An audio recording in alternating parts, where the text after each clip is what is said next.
মহানবী দাড়ি মুবারক রাখছে, আমরাও দাড়ি মুবারক রাখলাম, এক মুষ্ঠ রাখছে, আমরাও মুষ্ঠ রাখলাম। কেন? আগের দিনের আবু জেহেলের দাড়িয়া ছিল ওই সময় সবচেয়ে লম্বা, রশি দিয়া মাপত আবু জেহেলের দাড়ি। কি রে, ওই সময় শয়তানরে বান্ধে হইল সাধকে, আমি বান্ধুম, আমার মধ্যে যে শয়তান আছে সেই শয়তান রে আমি বান্ধুম, মুর্শিদকে সাথে লইয়া, রসুলকে সাথে লইয়া। আল্লাহ বানবো না, আল্লাহ ঠেয়া পড়ে না, কারণ আল্লাহ স্বাধীনতা দেওয়ার পরে কোনোদিন হস্তক্ষেপ করে না, আর হস্তক্ষেপ করলে সে সামার থাকে না। এর লেগে 11 মাস আল্লাহ সাইরা থিব, 1 মাস বাইন্দা থিব, তোমার মন মতো চলবো নি আল্লাহরই। আল্লাহ বলছে সুন্নাতুল্লাহ লা তাবদীলা, আল্লাহর আইনের কোনো পরিবর্তন হয় না। আর আমি সৌদি আরবের দাম্মামে থাকি ওই সময়, তো দাম্মাম থেকে প্রায় 200 কিলোমিটার দূরে একটা মরুভূমিতে আমি কাজে গেছি। মাসটা হলো ডিসেম্বর। আরবে হলো 2 ঋতু, আমাদের দেশে যেরকম 6 ঋতু, আরবে হলো 2 ঋতু, শীত আর গ্রীষ্ম, বাস এই দুইটাই, শীত আর গ্রীষ্ম। যেমন গরম ওই রকম ঠান্ডা, যেমন তো ঠান্ডা, ঠান্ডায় আড্ডি কাপা হালায়, গরমে জীবন বাইর করে দেবে। যে কোম্পানি যে কাজটা করতো, অফিস তৈরি করতো, মানে ইয়ের এটা কি অস্থায়ী যে রুমগুলা না, এই শেডগুলা তৈরি করতো।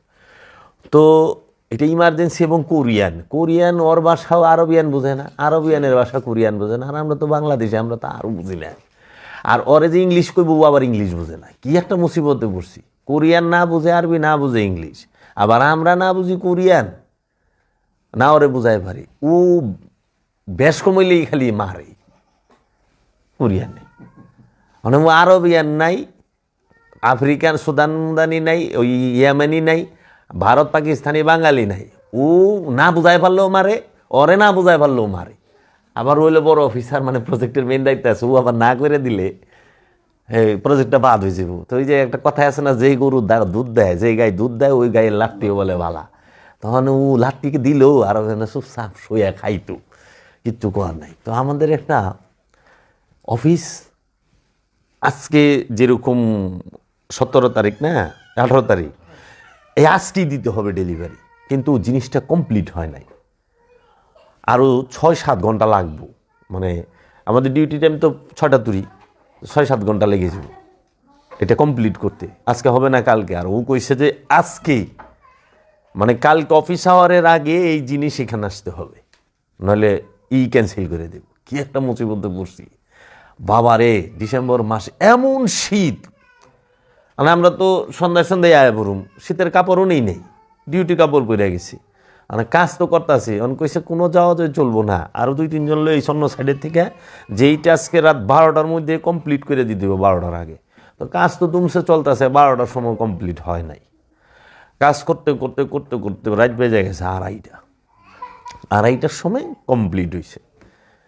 এখন গরমের দিনে তো হেন হনে শীত হন যায়, শীতের দিনে তো তা চলবো না বাবা। আর মরুভূমি দুদু, ওখানে ঠান্ডা 4 গুণ বাইরে যায়, যে বাতাস, আর এমন কুয়াশা পড়ছে রে বাপ, মানে বাহিরে 3 ফিট পাশে যে মানুষটা আছে, এই মানুষটারও দেখা যায় না, এইরকম কুয়াশা। দিয়া দিছে সরকার থেকে যে যত পরিবহন আছে, যা কিছু আছে, যে যেখানে ওইখানে স্টপ, কোনো চলাফেরা হবে না।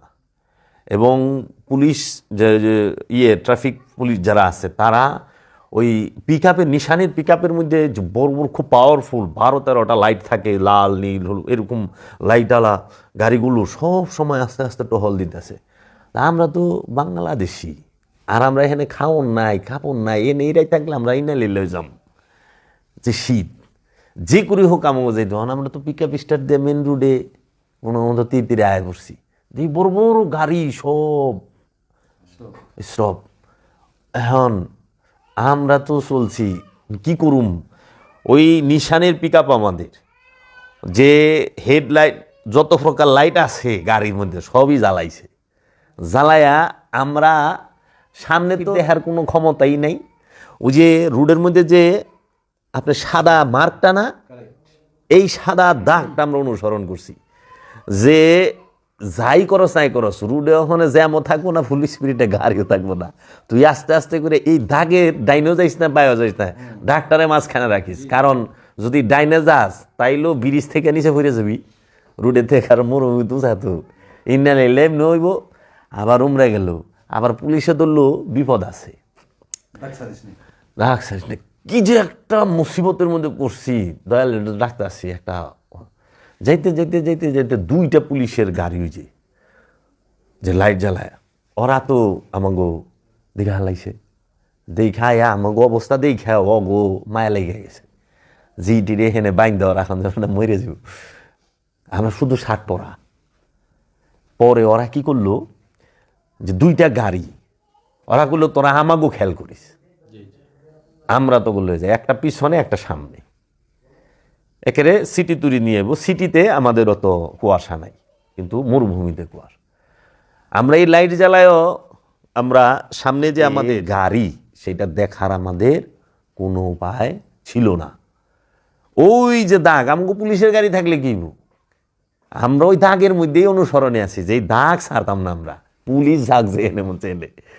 এখন পুলিশের ওই যে আমরা যে ডিস্টেন্সে আছি এখানে ওর অ্যাক্সিডেন্টটা হবে না যে কোনো, এবং তৎক্ষণাৎ একটা ওরা ব্যবস্থা নিতে পারবো। পিছনে একটা অনেক সময় লাগায় আমরা ফজরের কিছু আগ সময় আমরা পৌঁছাইছি সিটির কাছাকাছি। ওরা বাবা জাহাঙ্গীরের থেকে মানসিকভাবে দূরে থাকার চেষ্টাটা কম করি, হয়তো দৈহিকভাবে দূরত্ব থাকে, মানসিকভাবে কাছে থাকার একটা আপ্রাণ চেষ্টা। তারপরেও শয়তান তো আমার ভিতরে আছে, সে সরায় দেয়। আমি একটা চরম শিক্ষা পাইছি ওই জায়গা থেকে। আল্লাহ রাব্বুল আলামিন কইছে না, জ্ঞান সব জায়গায় আছে। কবি কি বলছে, যেখানে দেখিবে ছাই ওরাইয়া দেখো তাই, পাইলেও পাইতে পারো অমূল্য রতন।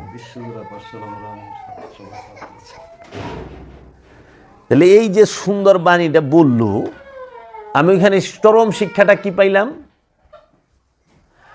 আমি চরম শিক্ষাটা পাইছি ওইখানে হইল এই যে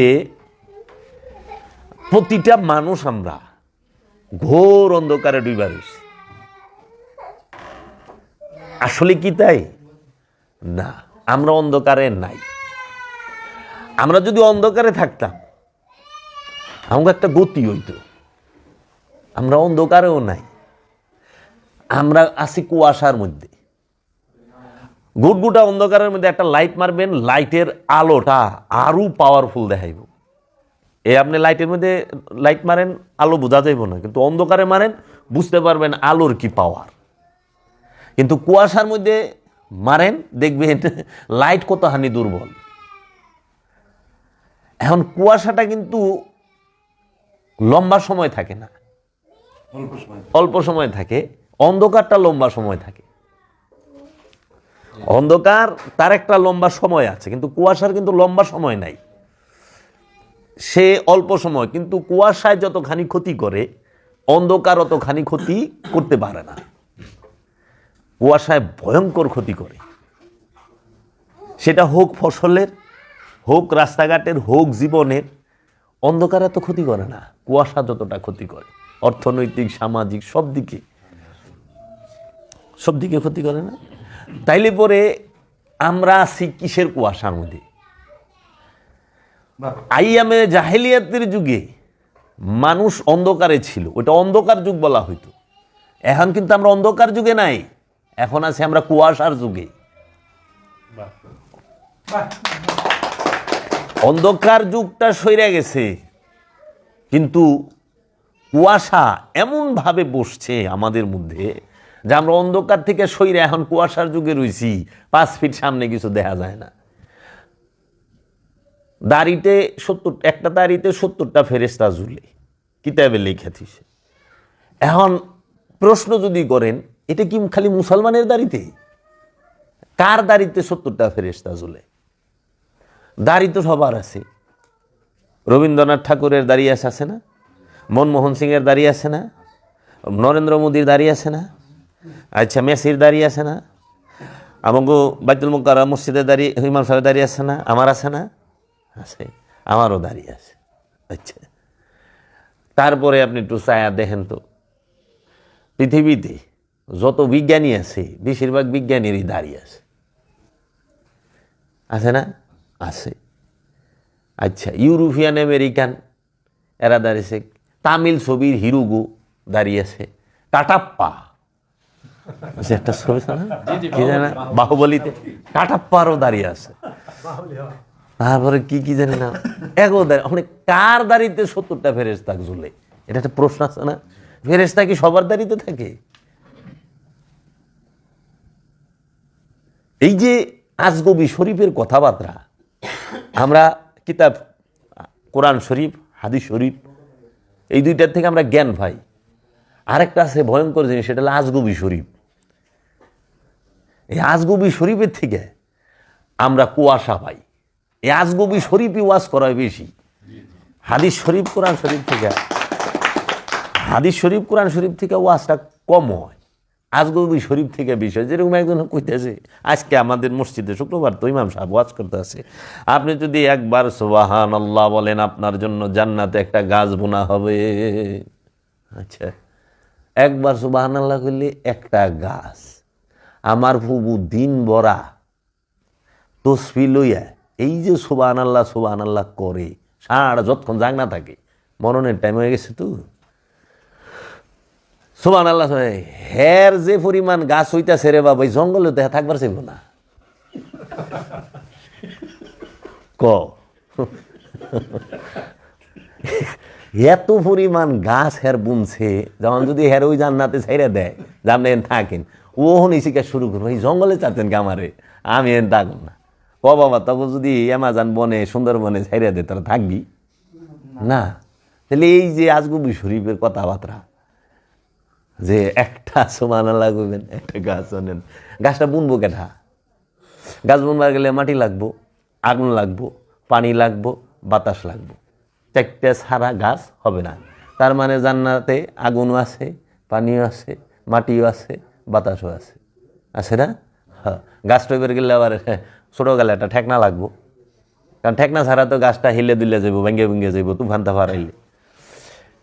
বড় গাছের কোনো দিন খুঁটি লাগে না, চারার খুঁটি লাগে, চারাকে বাঁচাইতে বেড়া লাগে। কিন্তু গাছ যখন বড় হয়ে যায় তখন সে অনেকগুলা খুঁটিকে সেই ঠেকায় রাখে যে তোরা হেলান দিয়ে আমার মধ্যে থাক। ছোটকালে একটা খাড়া খুঁটি লাগে। তোমার সালাত কায়েমের আগে গুরু লাগবো, সালাত কায়েম হয়ে গেলে আর গুরু নাই, তখন তুমি গুরু হয়ে গেছো। কারণ তুমি ওই ছোট্ট একটা চারার মতো, তুমি তো ছোট্ট শিশুর চারা, প্রথম অবস্থা আমানু যখন, তখন তুমি ছোট্ট চারার মতো, যে এর ভয় আছে তুফানও নষ্ট হয়ে যেতে পারে, ভেড়া ছাগলও খায় ফেলায় পারে, পোলা পানও মুসারদা ভাঙ্গা দেওয়া পারে, কিংবা কোনো কিছুর ধাক্কা লাগলেও মরে যায় পারে, ভাঙবার পারে।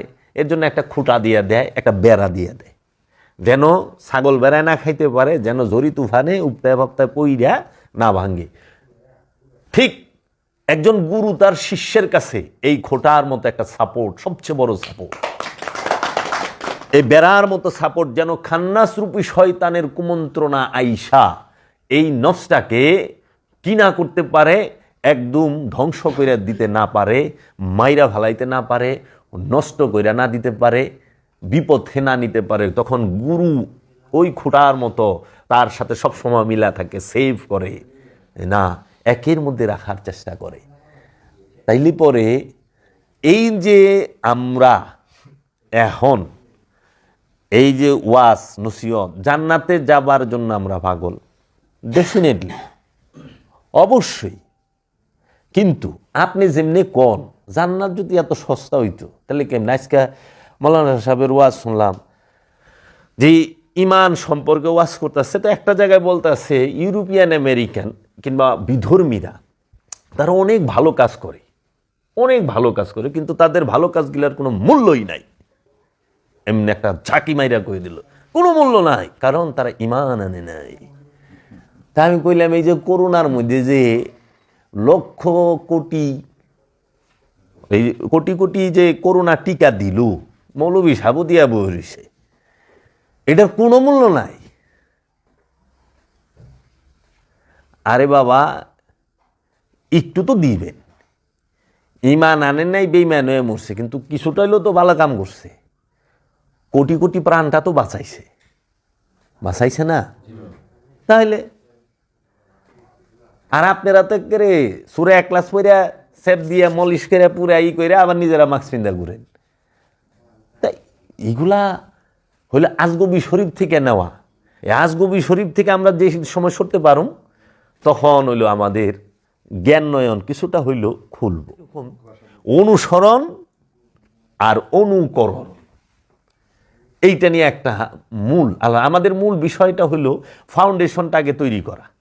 ফাউন্ডেশন যখন শক্ত হবে তখন ছাদে যত ওজনই হোক সমস্যা হইব না। আর ফাউন্ডেশন নড়বড় হইলে ছাদে সামথিং ওজন দিলেই ভাঙ্গা পড়ব। এর জন্য আল্লাহ রাব্বুল আলামিন সর্বপ্রথমই বলছে যে আতি আল্লাহ আতিয়ার রসুল।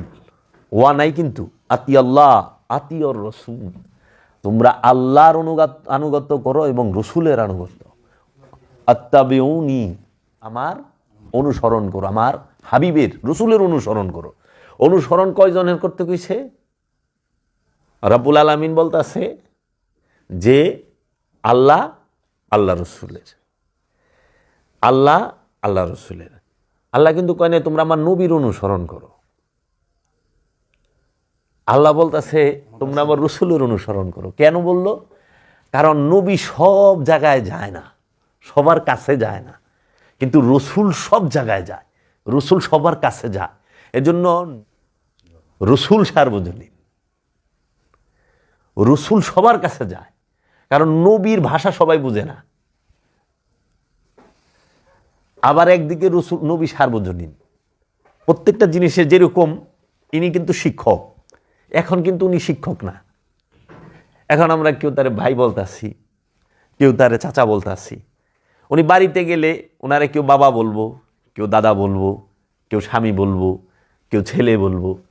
উনি যখন বিদ্যালয়ে যাব তখন উনি শিক্ষক, তাও বিদ্যালয়ে শিক্ষকের কাছে শিক্ষক না, ছাত্র ছাত্রীর কাছে শিক্ষক। এখন উনি যেই শিক্ষাটা স্কুলে দিব ওই শিক্ষাটা তো সে ঘরে আইসা দিবে না তার স্ত্রীরে। বলবো যাইসকে হাতের লেখা লেখছনি আনদিহি বাড়ির কাম করে আইসনি, বুঝবো আমাকে আজগুবি শরীফের মৌলবীরা স্কুলেও যা পড়ায় ছাত্র ছাত্রীরে, গড়েও মায়েরও তাই পড়ায়, বউরও তা পড়ায়। বিপদ কথা চলবো রে বাপ। উপকার আছে প্রত্যেকটা জিনিস, যেমন উপকার আছে প্রত্যেকটা জিনিস অপকার আছে। রসুলের সাথে কতক্ষণ থাকতে পারবা? ভিড়া বেশিক্ষণ না। সাবেরিন না হইলে রসুলের সাথে বেশিক্ষণ থাকতে পারো। নবীর সাথে কতক্ষণ থাকতে পারবা? কতক্ষণ? রসুলের সাথে সবাই থাকতে পারে? সবাই কি মাওলা আলী হইতে পারে? সবাই কি আলে বায়েত হইতে পারে? না। সবাই কি সাহাবা হইতে পারে? সাহাবা মানে কি? সঙ্গী। মুনাফেক সাহাবি হয় নাকি কোনোদিন? তাহলে মুনাফেক কি কথা আইতুই না, সুরাই না জিল্লিত না। আব্দুহুর সাথে কতক্ষণ থাকা পারবা? আহলা, তুমি আব্দুহুর সাথে কতক্ষণ থাকবা? তুমি সাধারণ মানুষ হইলে রসুলের সাথে থাকাই পারবা না। তুমি যদি ধৈর্যশীল হও তুমি রসুলের সাথে কিছু সময় থাকতে পারবা। আর তুমি যদি রসুল হও, যারা রসুল তারা নবীর সাথে থাকতে পারছে। কারণ নবীর মধ্যে ফানা যিনি হয় এবং ফানা হওয়ার চেষ্টায় যিনি রত থাকে, বিলীন হওয়ার সে হয় রসুল। নবীর সাথে রসুলে টিকে, সাধারণ মানুষ টিকতে পারে না। একটু খুঁজলে দেহগা, নবী সাধারণ মানুষে নেয় নাই। মুসা নবী কয় নাই যে আমার কওমের 12 জন যুবকরে দাও, কইছে হে আমার আল্লাহ আমার ভাই হারুনকে রসুল হিসাবে আমার সাথে দিয়ে দাও, নবী হিসেবে ফরিয়াদ করে লইছে। মুসা নবী আব্দুহুর সাথে কতক্ষণ থাকা পারছে বলো বাবা? আব্দুহুর সাথে তো নবী থাকা পারে না, সাধারণ মানুষ কোথায় থাকবো? অসম্ভব। আব্দুহুর সাথে একজন নবী বেশিক্ষণ টিকতে পারে না, যে নাকি সবুরের একজন নবী হচ্ছে সবুরের সবচেয়ে আলা মাকাম, আলা দরজা, উচ্চ দরজায় অবস্থান যার, যিনি রহস্যের কেন্দ্রবিন্দুতে অবস্থান করে, সে হচ্ছে নবী। সেই নবী সে নিজে বেশিক্ষণ থাকতে পারে না আব্দিহির সাথে। হজরত খিজির আলাইহিসসালামের সাথে হজরত মুসা আলাইহিসসালাম বেশিক্ষণ টিকতে পারল না, থাকতে পারল না। কেন? আর তুমি এই একটা ভাষা মুখস্থ কইরা, আরবি হরফ 29টি, মাখরাজ 17টি, কলকলা হরফ, তাসদীদ তানবিন এগুলো মুখস্থ কইরা, হ্যাঁ, 2-4জন তফসির, 2-4টা তফসির পইরা রিডিং, বাস তুমি আব্দুহুরে মাপা শুরু করলা, আব্দুহুরে ফতুয়া দেওয়া শুরু করলা। তুমি কি কোরআন পড়ো না যে আব্দুহুর সাথে নবী সে টিকতে পারলো না? মুসা আলাইহিস সালাম যখন খিজির আলাইহিস সালাম রে দেখছে, তখন কি খিজির আলাইহিস সালাম মৌলানা সাহেবগো মতো পাগড়ি পিন্দা, পাঞ্জাবি পিন্দা, একদম একটা লাঠি নিয়া দাঁড়ায় ছিল, টাকনুর উপরে সেলোয়ার পিন্দা? আরে কোরআনের তো কয় যে অর্ধনগ্ন শুদ্ধ ভাষায় মজ্জুবি হালে রইছে, সালিকি মজ্জুবি দুইটা। কারণ আব্দুহু সবসময় দুই রূপে থাকে, যিনি দুই রূপে থাকতে পারে তিনি হয় আব্দুহু। যার মধ্যে মজ্জুব এবং সালিকি দুই রূপ আছে সে হয় আব্দুহু। বাবা জাহাঙ্গীর আলাইহিস সালাম সে হচ্ছে আল্লাহর আব্দুহু। যিনি মজ্জুব এবং সালেকি রূপে দুই রূপেই ছিল, এবং তার সামনে বড় বড় জ্ঞানী জ্ঞান হারায় ফেলাইছে, শিখতে পারে নাই বেশিক্ষণ। বেখাপ্পা যে উনার সাথে যখন বসছে তখন দেখছে তার জালালি রূপ, জামালি রূপ, সেই নূরের জলওয়া। আর দূর থেকে যখন দেখছে তখন মনে হয়েছে কি যেন কম আছে, কি যেন কম আছে। অনেকে কয় না পিসাব হুজুরের দাড়ি নাই কে? তাই আমি বললাম আপনি দাড়ি রেখে কি মন গাছটা কাটছেন কোন তো আমারে? ওনার এত বড়, আর এইটি তো তার খেলা। তুই ওই বাইরের রূপ দেখবি সইরা যাবি, আর তুই যখন তার ভেতরের রূপ দেখবি দেওয়ানা হয়ে যাবি, সব ছাইরা দিবি।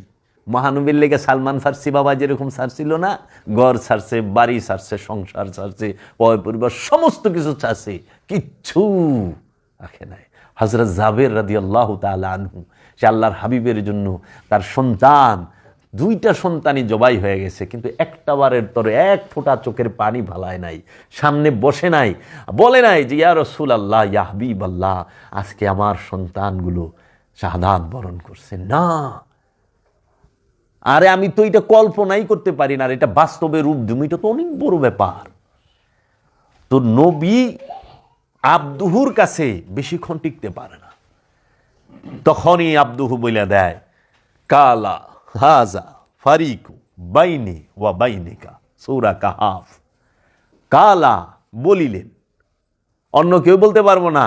আলা বলিলেন কে? আল্লাহর আব্দুহু। হাজা এইখানে, মুসা নবীকে আল্লাহর আব্দুহু বললেন। কালা বলিলেন হাজা এইখানে।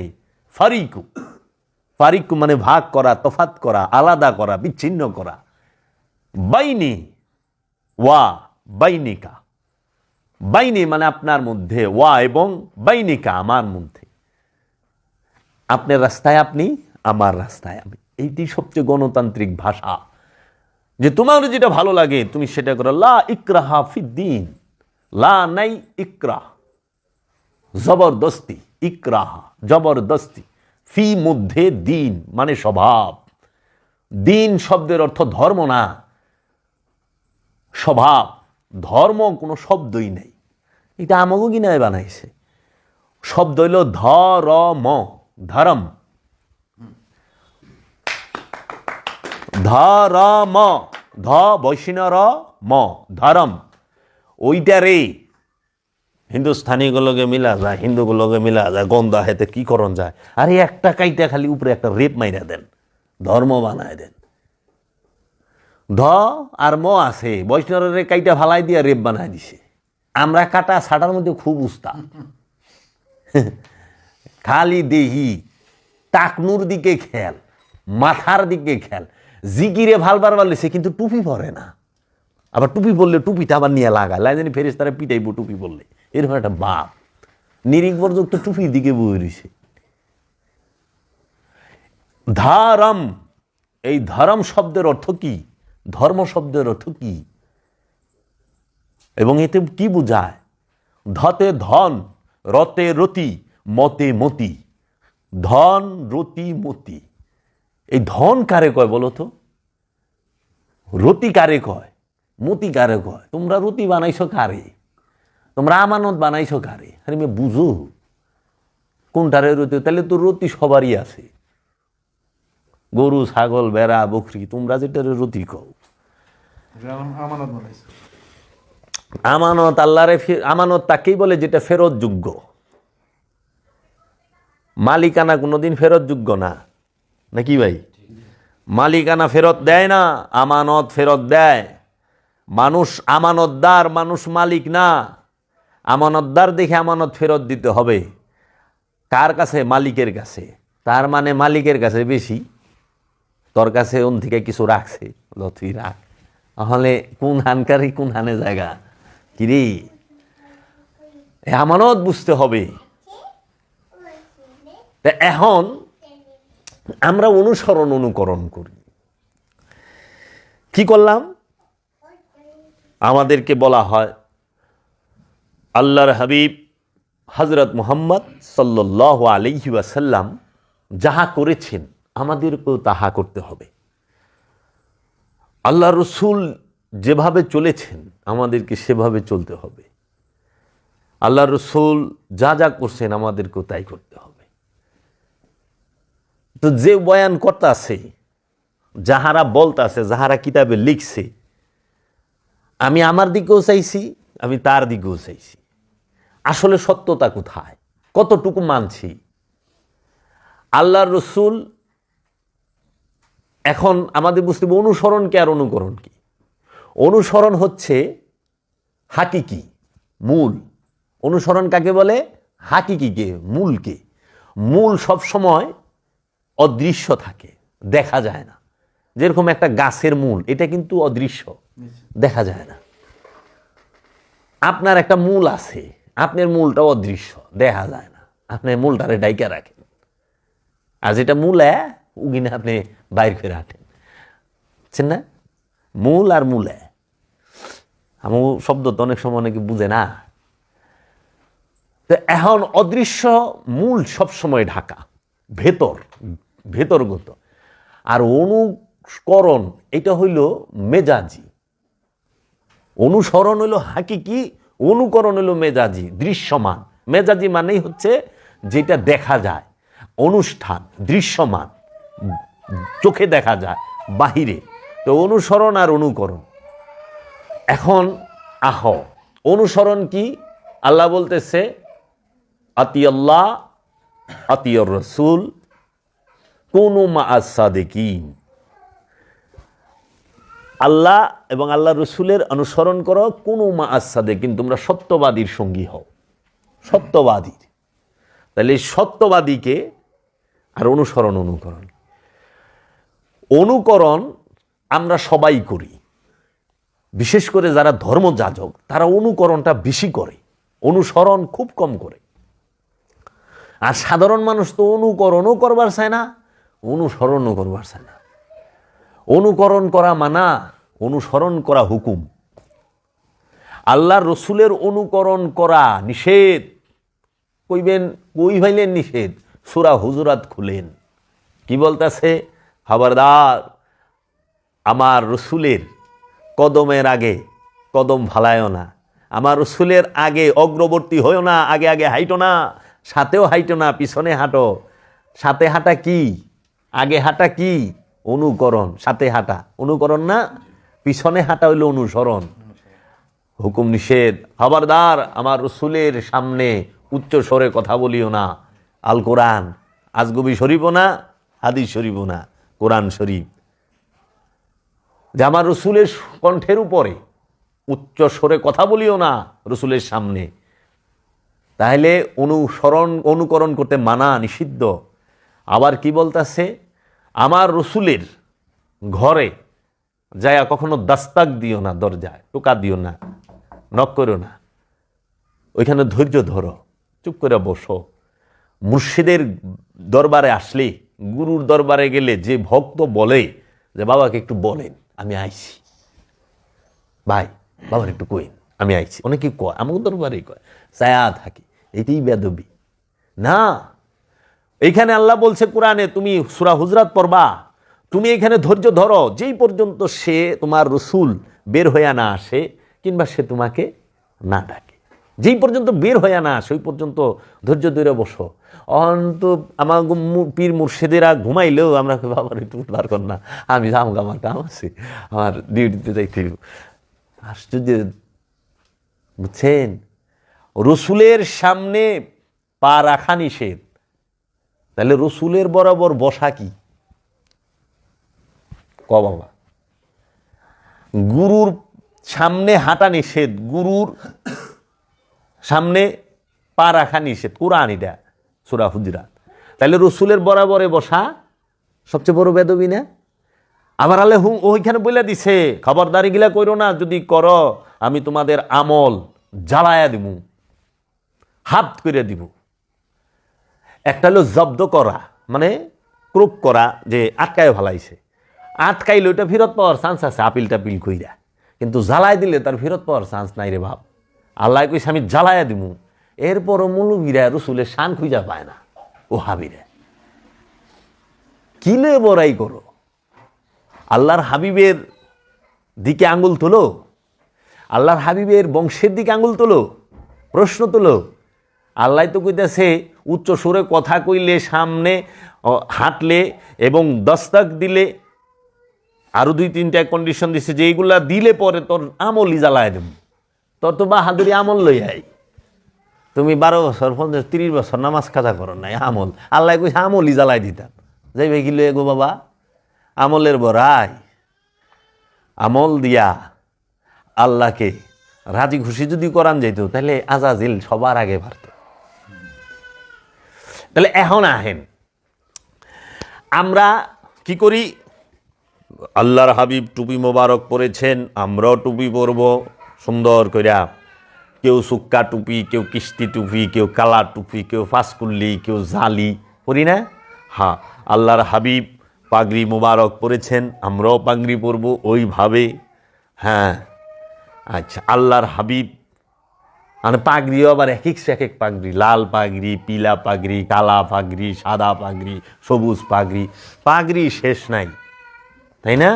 আচ্ছা, আল্লাহর হাবিব জুব্বা পরছে, আমাদেরকেও জুব্বা পরতে হবে, নাহলে আমরা যে মুসলমান সেটা বোঝা যায় না, বুঝাইতে হবে পাঞ্জাবি পিন্দা যে আমরা মুসলমান।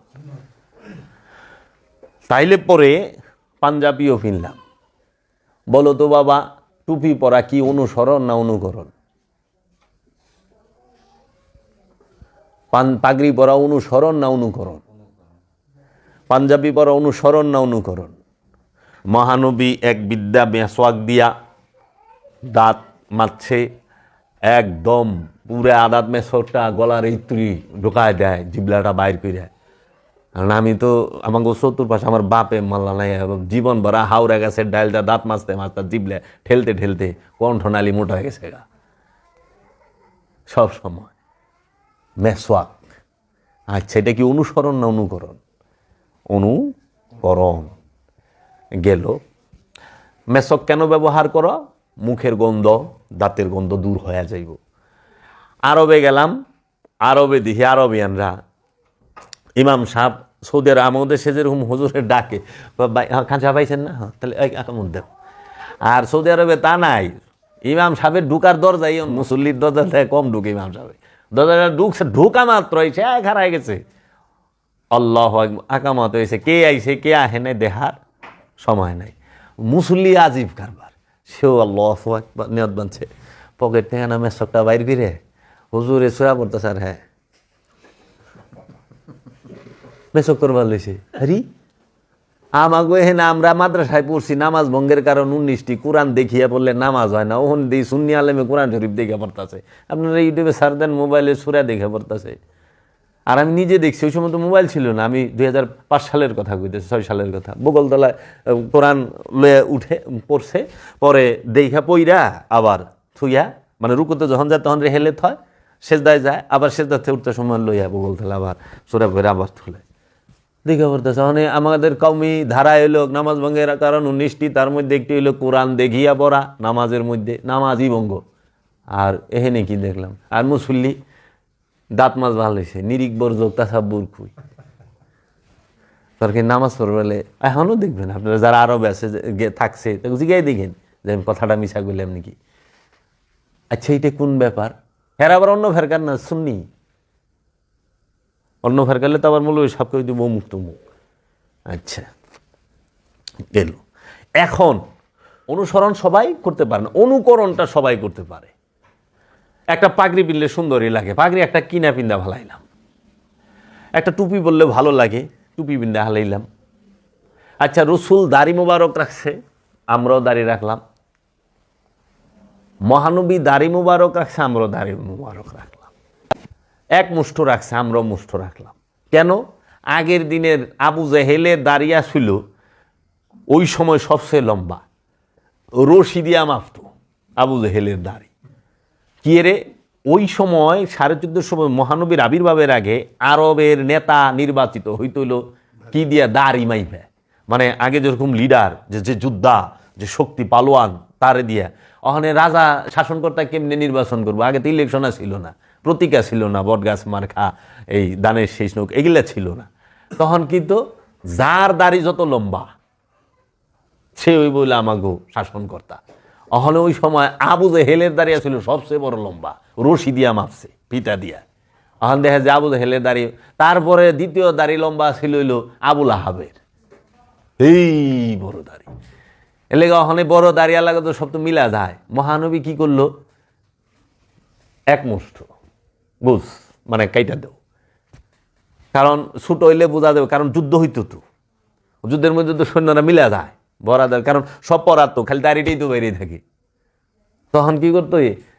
আমরা ইতিহাস থেকে জানতে পারি 52 বছর পর্যন্ত মহানবীর দাড়ি মোবারক ছিল। মেরাজে যাওয়ার আগ পর্যন্ত ছিল না। আল্লাহ একটু গবেষণা করুক মৌলভী সাহেবরা। দাড়ি কি জানো? দাড়ি হচ্ছে জ্ঞানের প্রতীক, জ্ঞানীর প্রতীক। বুঝো? আবু জেহেল অহনিসেন কইতেছ মহানবীর আবির্ভাবের আগে, নবুয়ত ডিক্লিয়ারের আগে সে তো আবু জেহেল ছিল না, সে ছিল আবুল হেকাম, জ্ঞানীদের পিতা, জ্ঞানের পিতা, হেকমতের পিতা। আবু অর্থ পিতা, হেকাম মানে হেকমত মানে জ্ঞান, প্রজ্ঞার জ্ঞান। সে জ্ঞানীদের পিতা, জ্ঞানের পিতা ছিল। মহানবী নবুয়ত প্রকাশের পরে যখন নবুয়তকে মুখের উপর অস্বীকার করছে, তখন বলল মহানবী, সে নাম দিল আবু জাহেল। আবু জাহেল তো আবুল হেকামের বাপদাদার দেওয়া নাম না, এটা মহানবীর দেওয়া পদবী। যে আপনি আবুল হেকাম না, আপনি আবু জাহেল, আপনি জ্ঞানীর পিতা না, আপনি মূর্খের পিতা। এটা হলো সনাদ, সার্টিফিকেট। এটা কি তার নাম? তার নাম হচ্ছে আবুল হেকাম। আবুল হেকামের ছেলে মারওয়ান, যে এজিদের মরার পরে যে ক্ষমতায় বসে। ধর্ম কার কাছ থেকে হিকসস রে? মারওয়ানের কাছ থেকে না মাওলা আলীর কাছ থেকে? মারওয়ানের কাছ থেকে না মাওলা হুসাইনের কাছ থেকে? কার কাছ থেকে ধর্ম হিকসস? আবু জেহিলার পোলার কাছ থেকে না মাওলা আলীর পোলার কাছ থেকে? রে, মারওয়ানের গোষ্ঠী 90 বছর ক্ষমতা চালাইছে। এজিদ মরার পরে এজিদের পোলায় তো ক্ষমতায় বহে নাই।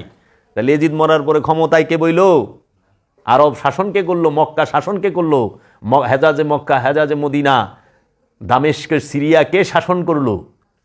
কে প্রধানমন্ত্রী হইল? কে খলিফা হইল? কে রাজা হইল? সে হইল মারওয়ান বিন হাকাম। মারওয়ান বিন হাকাম, আবুল হেকামের ছেলে মারওয়ান। এইটা কইলে মোল্লাগো পোল খইলা যায়। এই মারওয়ানই নিযুক্ত দিছে মৌলবী গো। আবার এই মারওয়ান হচ্ছে হজরত উসমানের মেয়ার জামাই। আরো হইনা নাও, সেটা কি? যেই মা ফাতেমাতুজ জাহরা আলাইহিস সালাতু ওয়াস সালাম, যাকে মহানবী একটি বাগান দিছিল, সেই বাগানের নাম হচ্ছে বাগে ফিগাত, ফাদাক যেটাকে বলা হয়। সেই ফাদাক বাজেয়াপ্ত করছিল হযরত আবু বকর সিদ্দিক, হযরত উমর। হযরত উসমান কি করছে জানো? এই বাগে ফিগাত উপহার দিছে ওনার মেয়া বিয়া দিয়া মারওয়ানকে। উসমানে বিয়া দেয় তার মেয়েকে মারওয়ানের কাছে, এবং হযরত উসমানের প্রধানমন্ত্রী ছিল মারওয়ান। আবার হযরত উসমান আর মারওয়ান হলে আপন চাচতো ভাই। আফফানের ছেলে হযরত উসমান, আর আবুল হেকামের ছেলে হলো মারওয়ান। এই হযরত উসমানের মাইয়া যখন বিয়া দেয় হযরত কাছে, মারওয়ানের কাছে, তখন উপহার হিসাবে, দেহেজ হিসাবে, যৌতুক হিসাবে বাগে ফদক দেয়। আল্লাহর হাবিবের কন্যার কাছে থাকলে হারাম, আর তোমার কাছে গেলে হালাল হয়ে যায়। তোমরা করলে কুরু কুরু আর আমরা করলে মাকরু। হ্যাঁ, এরা যখন করে তখন সব কুরু কুরু, সব করো করো, কোনো অসুবিধা নাই। মোল্লারা ক্রিকেট খেললে তখন আর সমস্যা নাই, আমরা ক্রিকেট খেললেই ভেরিঙ্গু খেলা হয়ে যায়। হ্যাঁ, মোল্লারা ফুটবল খেললে তখন আর জঙ্গলির মাথা হয় না, আর আমরা লাইতে এলে আমার বাপদাদারা লাইতেছে তখন জঙ্গলির মাথা আসিল, আরো হনে এইটা হয়ে গেছে ফুটবল। তোমরা করলে করো করো, আমরা করলে মা করো, এই দান্দাবাজি কতদিন চলবো? সেই মারওয়ানকে দেশে, যেটা মুসলমান সমাজ এই 90% জানে না। কি করছো তোমরা? অনুকরণ করছো। মহানবী 4 বিবাহ সুন্নত, মোতাসিম বিল্লাহ তো প্রতি রাইতে পাল্টাইতো। ইতিহাস পড়ো, হারুনুর রশিদ, মামুনুর রশিদ। হারুনুর রশিদের জান্নাত পাক্কা করে জুবাইদারে দিয়া, হ্যাঁ জুবাইদারে দিয়া। অথচ হারুনুর রশিদ আওলাদের রসুলের খুনি। বাবা জাহাঙ্গীরের কিতাব পড়ো, আওলাদের রসুলকে হত্যা করছে। কারণ আওলাদের রসুল থাকলে তাদের ক্ষমতা থাকে না, তাদেরকে কেউ মানে না। মাওলা হুসাইন থাকলে ইজিদকে কেউ মানবে না, মারওয়ানকে কেউ মানবে না, সীমারকে কেউ মানবে না, এই ইয়েরে কেউ মানবে না, ইবনে জিয়াদকে। মাওলা হুসাইনকেই মানবে। এর জন্য হুসাইনকে সরাইতে হবে। জ্ঞানকে সবসময় হত্যা করা হয়েছে। এজন্যই তো বলছে আল্লাহ কোরআনে, বুঝো না কেন বলছে যে তাহারা আমার নূরকে ফু দিয়া নিবাই দিবার চায়, কিন্তু সম্ভব না। আল্লাহ নূরকে ফু দিয়ে নেবানো সম্ভব না। তুমি কারবালায় মাওলা হুসাইনকে শাহাদাত করছ, বাগদাদে আব্দুল কাদের জিলানি হয়ে দাঁড়ায় গেছে, আজমিরে খাজা মাইনুদ্দিন হয়ে দাঁড়ায় গেছে, বাহাউদ্দিন নকশবন্দ হয়ে দাঁড়ায় গেছে, মুজাদ্দেদ আল ফেসানি হয়ে দাঁড়ায় গেছে। কয়টা থামাইবা? কেমনে থামাইবা? একটাই তো কাফি। সারা জগতের লেগে এক খাজাই কাফি, সারা জগতের লেগে এক আব্দুল কাদের জিলানি কাফি। কত মোল্লা অগল দিয়া বগল দিয়া, কত হান দিয়া আশপাশ সাইড দিয়ে গেল গা, নাম চিহ্ন নাই। আব্দুল কাদের জিলানি এখনো আছে, ভবিষ্যতে থাকবে, অনন্তকাল থাকবে। বাবা জাহাঙ্গীর এখনো আছে, কিন্তু 154 জন মৌলবী 154টা প্রশ্ন করছি আদালতে, নামগন্ধও নাই, কেরাসিনে নামও জানে না। আমরা যদি নাম না কুটিও গায়ে বুঝব, কিন্তু বাবা জাহাঙ্গীর আছে, থাকবো, অনন্তকাল থাকবো। কেন থাকবো এই কথাটা একটু বিশ্লেষণ। সে দাতা জাহাঙ্গীর, হায়রাত জাহাঙ্গীর, হাসনাত জাহাঙ্গীর, প্রতিষ্ঠিত সে দাতা। সে কি? কুল্লু মান আলাইহা ফান ওয়া ইয়াবকা ওয়াজহু রাব্বিকা ওয়া যুল জালালুহুল ইকরাম। যে প্রতিষ্ঠিত বাক্কা ওয়া ইয়াবকা, সে বাক্কা চিরস্থায়ী হয়ে রয়েছে, প্রতিষ্ঠিত। বাক্কার কোনো ধ্বংস নাই, এই জন্য মক্কা না, ইয়াবকা, বাক্কা চিরস্থায়ী, যার ধ্বংস হয় না। এখন তোমরা অনুসরণ থুইয়া অনুকরণ করতেছ। 4 হান বিয়া, 9 হান বিয়া সুন্নত। জিজ্ঞাসি তালাক দেওয়া সুন্নত নেই, কয় না। আপনি 9টা বিয়ে করছেন, 6টা দিয়ে তালাক দিচ্ছেন, ঘটনা কি? এমনি জায়গা ওটার হিসাব আলাদা। আপনি দিটা আবার কোন সুন্নত করলেন? আমাকে এখানে এক পিসাব আছে, হ্যাঁ 9 হান বিয়া করছে, 6টাতে তালাক দিচ্ছে, তো কেমনি হইল? হ্যাঁ হ্যাঁ, এবার পিসাব কাছেই। আহ না হো বাবা, দাড়ি মুবারক রাখছ, ঠিক আছে, মহানবীও দাড়ি মুবারক রাখছে। দাড়ি রাইখা মিশা কথা কওয়া যাবে? কখনোই না। দাড়ি রাইখা অন্যের সম্পদ মাইরা খাওয়ান যাইব না। দাড়ি রাইখা ওজনে কম দেওয়ান যাইব না। দাড়ি রাইখা কেউ ঠকান যাইব না। দাড়ি রাইখা জিনা করন যাইব না। দাড়ি রেখে বলৎকার না, আপনারাই বলেন যে দাড়ি রেখে যে বলৎকার, এই যে জিনা, জেনা কারে কয় জানো বাবা? জেনার হাকিকি ডেফিনিশন কি জানো না? তোমরা যেটা বলো মনে করো সেটা, এটা হলো মেজাজি ডেফিনিশন দিছ। তোমার সঙ্গিনীর সাথে তুমি জেনা করো, জেনা আগে বুঝো জেনা কারে কয়। আল্লাহ বলছে জেনা হারাম, জেনা নিষিদ্ধ। সে জিনা কি? যে কোনো জিনিস, সে যে কোনো বস্তু, যে কোনো বিষয়, যে কোনো জিনিস যখনই তুমি বল প্রয়োগ করে নিবা, বল প্রয়োগের মাধ্যমে গ্রহণ করবা, আহরণ করবা, তখনই হবে জেনা। যে কোনো জিনিস, স্থানকাল পাত্র বিধি যে যে কোনো জিনিস, জেনা সবার সাথে হয়। জেনা কি শুধু নারীর সাথে হয়? কে বলছে তোমাকে? তুমি আইবা, আমার কাছে কিন্তু আছে।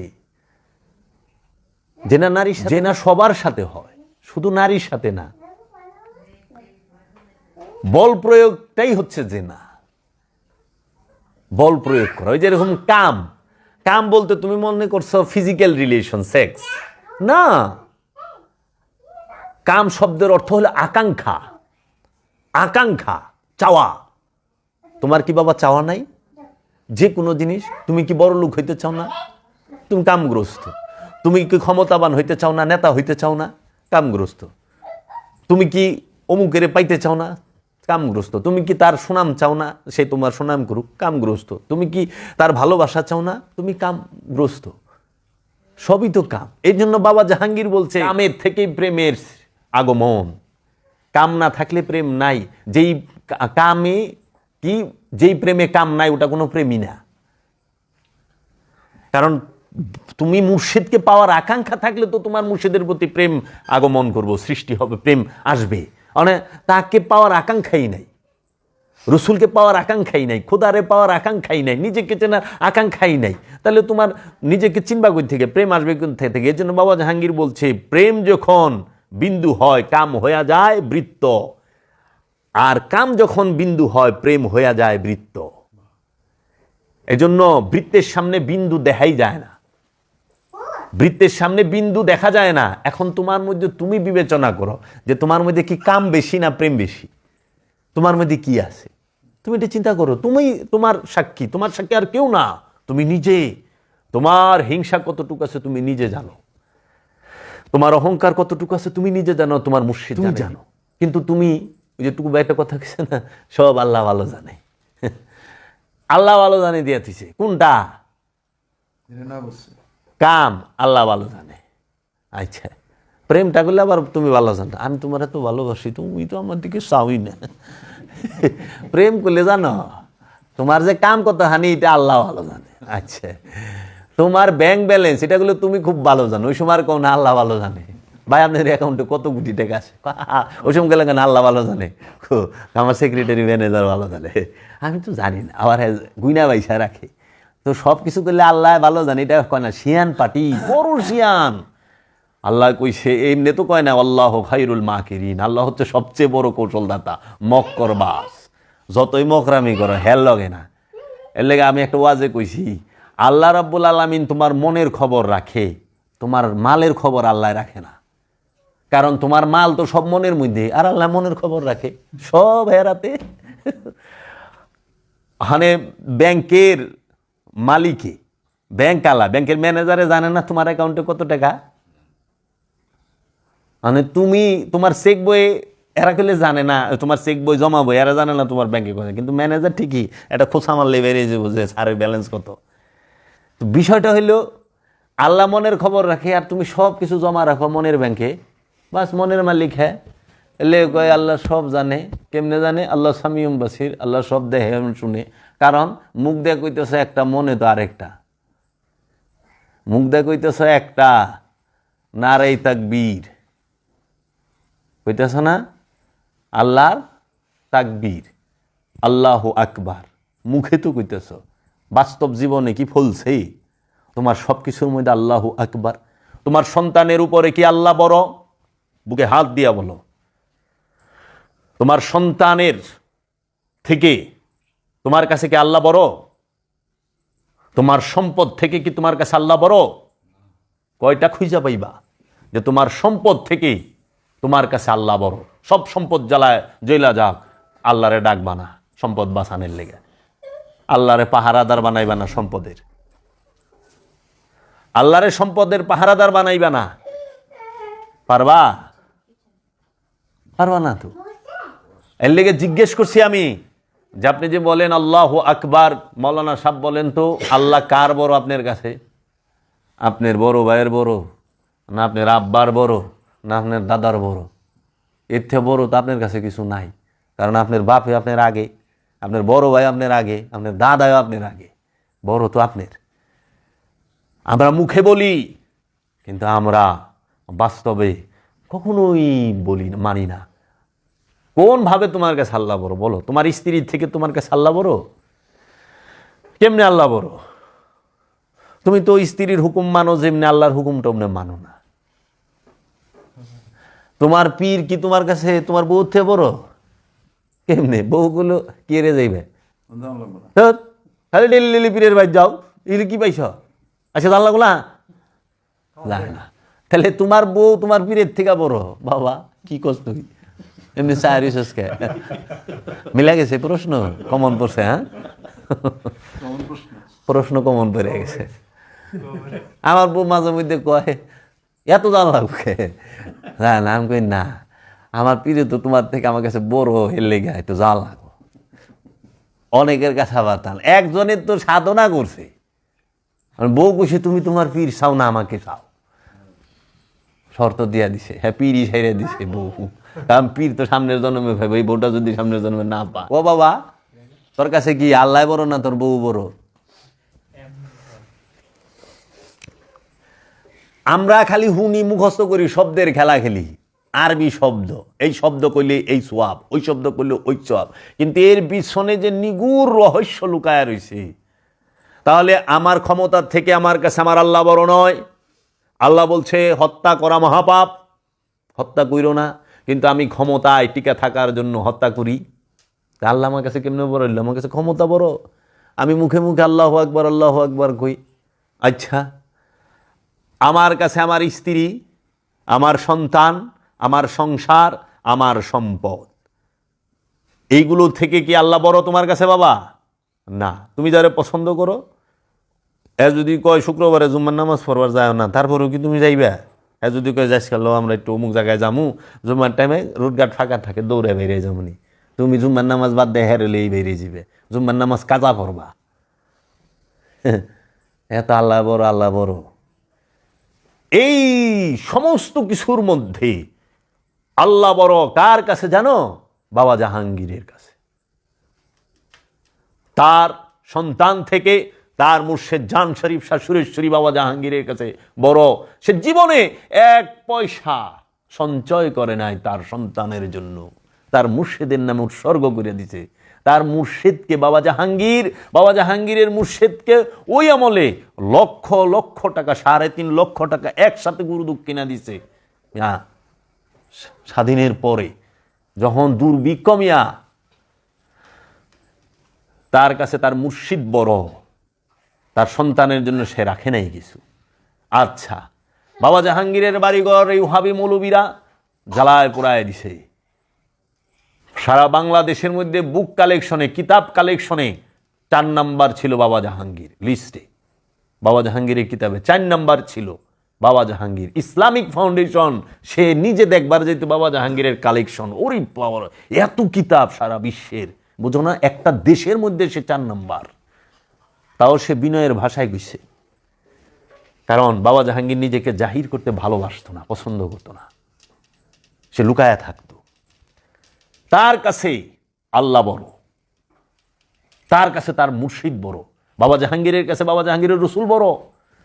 সব কিছু থেকে সে উফ শব্দ করে নাই, তার বাড়িতে আগুন দিছে, সে কোনো মামলা করে নাই, সারা বাড়ি ঘর জ্বালায় দিছে, কেউ দেখাইতে পারবো না আজ পর্যন্ত যে জগতের বুকে বাবা জাহাঙ্গীর কারো বিরুদ্ধে একটা মামলা করছে, কোনো বিচার দিছে, কোনো এমপি মন্ত্রী মিনিস্টারের কাছে গেছে না, না। আর তুমি সুফি হইয়া সংগঠন খুলো, কি সুফি হইলা?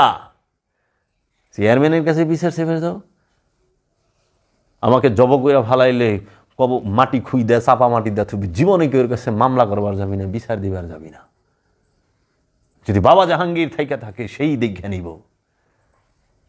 নাকি ভাই?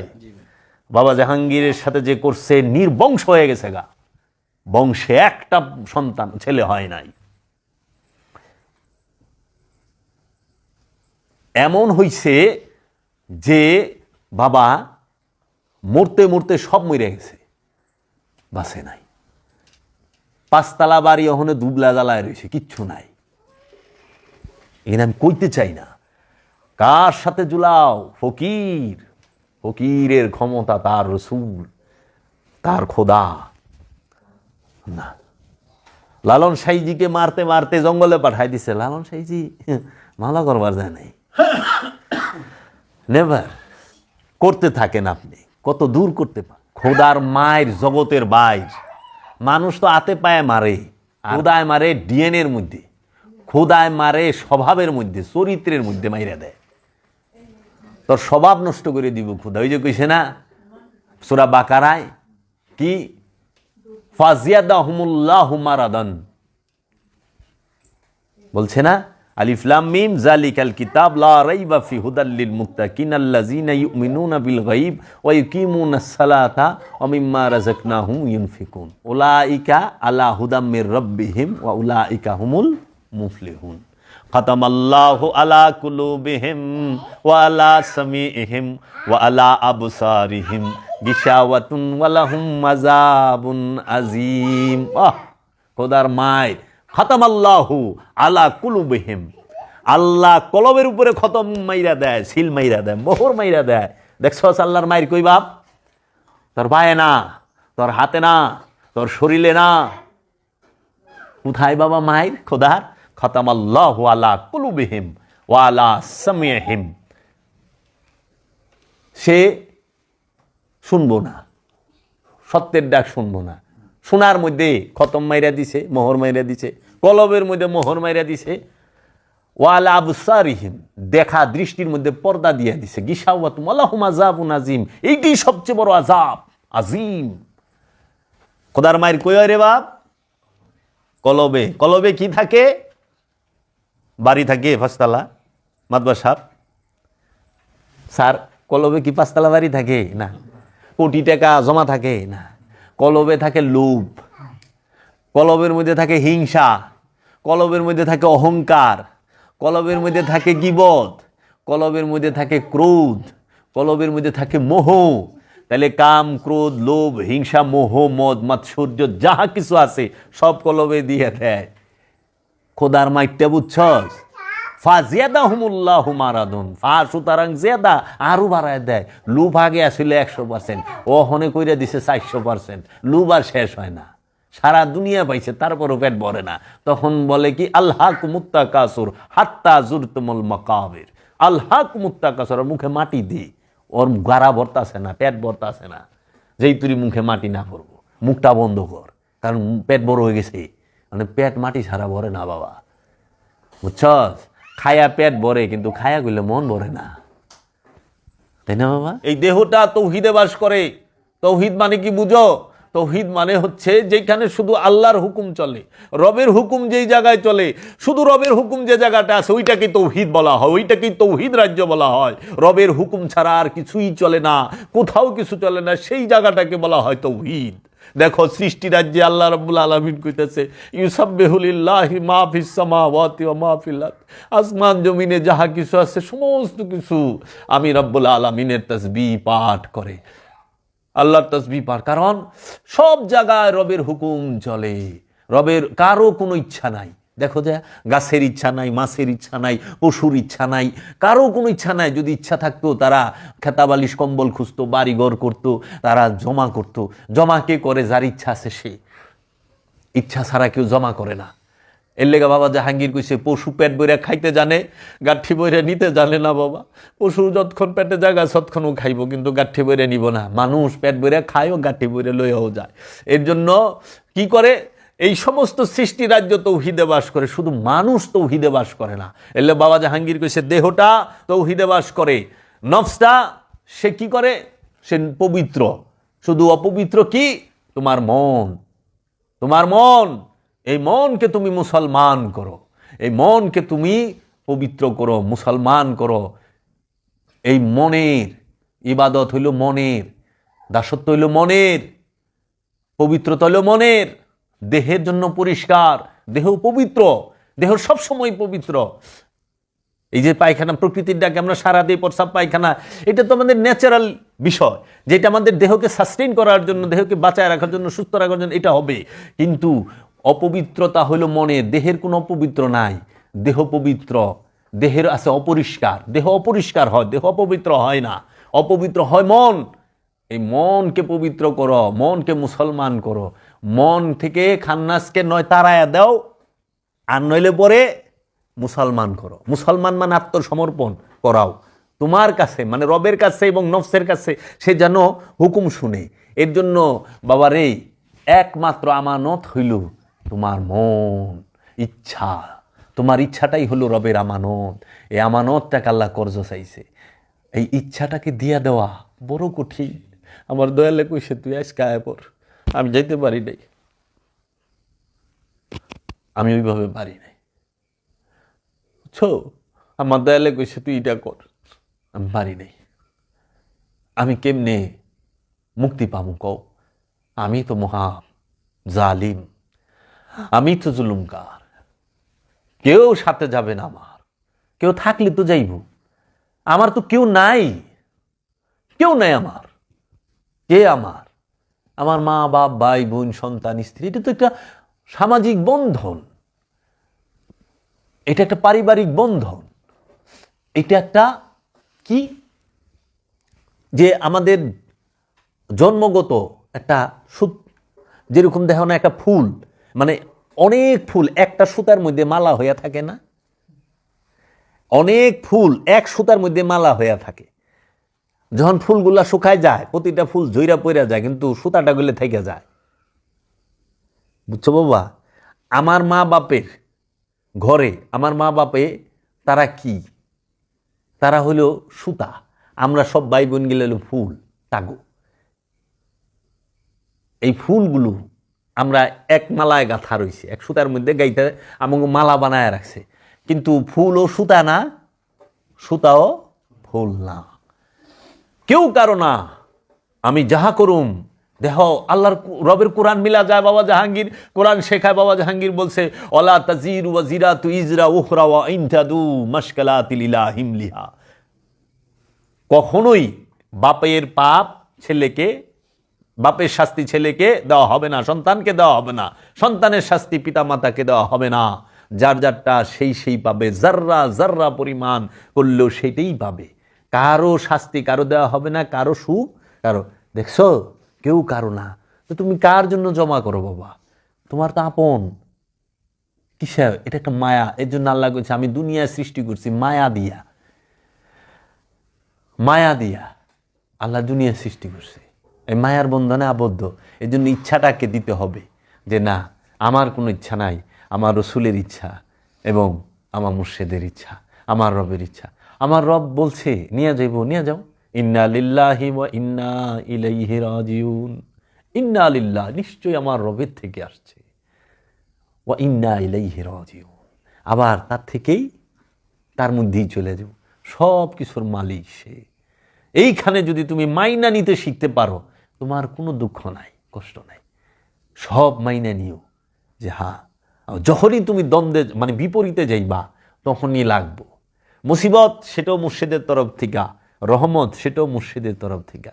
তোমাকে কেউ মারতে আসছে, মুর্শিদই পাঠাইছে। কারণ খাজা বাবা কইছে তার প্রধান খলিফা বাবা কুতুবউদ্দিন বখতিয়ার কাকিরে, জানো কুতুবউদ্দিন পরিপূর্ণ ইমান কি? দয়াল, তুমি জানিয়া রাখো, মুক্তাবাদ শরীফে এই বাণীটা লিখছে বাবা, তুমি জানিয়া রাখো পৃথিবীর সব থেকে খারাপ ব্যক্তিটা পৃথিবীর সব থেকে ভালো ব্যক্তির মাথায় একটা লাঠি নিয়ে আঘাত করলো, বাড়ি দিল। তোমার যদি পরিপূর্ণ ইমান থাকে, তুমি জানিয়া রাখো এটা আল্লাহর ইশারাই করছে, আল্লাহই দেওয়াইছে এই বাড়ি। কারণ আল্লাহর ইশারা ছাড়া কেউ একটা পাতাও লড়ে না। আল্লাহর ইশারা ছাড়াও হাতে লাঠি নিতে পারবো না, তো আল্লাহর ইশারা ছাড়াও হাতে লাঠি নিতে পারবো না, বাড়িটাও দেয়া পারবো না। তুমি এই পরিপূর্ণ ইমান যেদিন আনতে পারবা, সেই দিন তুমি যদি বলো পাহাড়কে পাহাড় তুই সাগরে ঝাঁপ দে, উতাই দিব। আল্লাহর ইশারা আছে, কারণ মনের উপরে আল্লাহ স্বাধীনতা আছে না, তা আল্লাহ তোমার স্বাধীনতা দিছে, তার মানে কি হেরি তুই সারা যে তোর স্বাধীনতা দিলাম, তুই যা মনছে তাই করগা, তোর মনের উপরে আমি জোর করুম না, কিন্তু তোর মনকে সোজা করানোর লেগে আমি হেদায়েতকারী পাঠাম। অনেক তুই আবি না না আবি, এটা হলো তোর ইচ্ছা, আসা না আসা তোমার ইচ্ছা, কিন্তু আমার বাণী তোমার তুই পৌঁছাইবই। এর জন্য আমরা যারা গেছি না বাবা জাহাঙ্গীরের কাছে, এটা রবেরও ইচ্ছা আছে, আমাকে ইচ্ছাটা একটু বেশি আছে। এর লেগে আপনি কন না, আপনার যে বাবা আইবেন না, আমার বাবা যেন বাবা আইবা না, দয়াল আপনি যদি নেন, এটা হলো সুরের কথা, ভাট্টারের কথা। দয়াল তো নিবার লেগে ডাকছে, তুই যাবি নি এটা কর, কারণ দয়াল তোর উপরে পুরো ইচ্ছা দিয়ে দিছে। ইচ্ছার উপরে আল্লাহ হাত দেয় না, স্বাধীনতার উপরে যদি আল্লাহ হস্তক্ষেপ করে তাহলে আল্লাহর সামাদ থাকে না। আল্লাহুস-সামাদ পরিনাকুল হু আল্লাহু আহাদ আল্লাহুস-সামাদ, আল্লাহ মহানিরপেক্ষ। মহানিরপেক্ষই যদি স্বাধীনতার উপরে হস্তক্ষেপই করে তাইলে আর সে নিরপেক্ষ থাকে না। এর লেগে আল্লাহ যদি শয়তানরে বান্ধি তাইলে তার আল্লাহ নিরপেক্ষ রইল না। রোজার মাসে শয়তান বলে আল্লাহ বাইন্দা হালাল, আল্লাহ শয়তানরে মানে আল্লাহ তোরে মরণ কাল কিয়ামত দিবস পর্যন্ত স্বাধীনতাই দিয়ে দিছে, তুই যা মনছে তাই কর। শয়তানরে বান্ধে হইল সাধকে, আমি বান্ধুম, আমার মধ্যে যে শয়তান আছে সেই শয়তান রে আমি বান্ধুম।